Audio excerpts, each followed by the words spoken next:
WSYX News is on your side right now. Violent carjacking at the Easton Town Center caught on surveillance camera. You're looking at the footage from Tuesday afternoon. Police say a man walked up to a woman, threatened her with a knife, dragged her out of her car, then took off. ABC6 reporter Jake Wittenberg shows us there are some lessons to be learned from this shocking incident. Jake?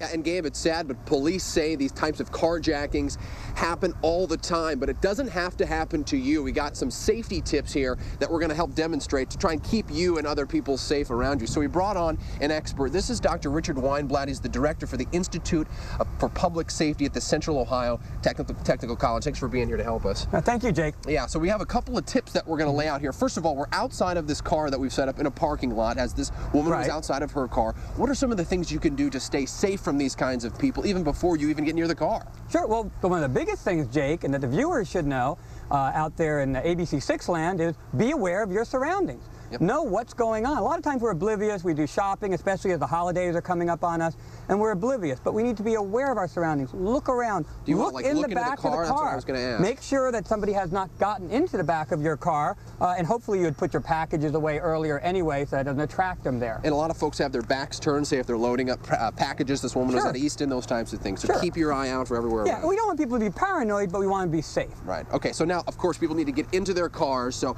if I was stepping into my car, say I was just, as I'm doing right now, I had my back turned to you, what exactly could I do if someone comes up behind me? Explain where we're at. Well, and one of the things we have to remember, of course, is that your life is more important than your property. That's point two. Your whole idea here is to be aware of your surroundings and to get away if you have to. Get away. Don't go into a situation where you can't get away. So if I step into the car, that's right. If someone comes up here, what can this person do if someone tries to, say, reach in or try to tell us to get out? Well, hopefully, your window is closed, or you can close your window. You certainly should put your key in right away. Get that car going. Hit the door locks. What a lot of people do is they'll get in their car and they'll start adjusting things. They'll start adjusting the radio station, stuff like that, and they will not lock that door. So a very simple thing is to lock that door. It's there for your safety. And in Easton, more specifically, this woman was screaming and honking the horn when she felt she's being carjacked. Is that a good idea?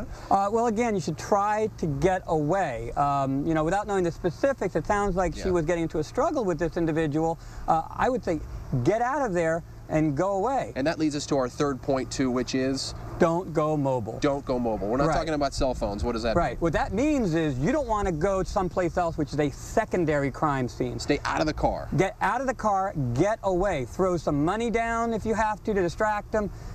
Get away, because if they take you far away, especially as a female, now you've got another series of things such as sex offenses that could happen, and you don't want to have a secondary crime scene because you may not come back. Right, and be scared.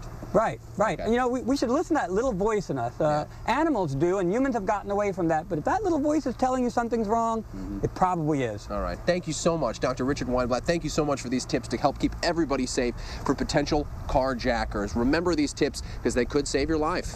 We're live. Back to you guys. Good stuff, Jake. Thanks.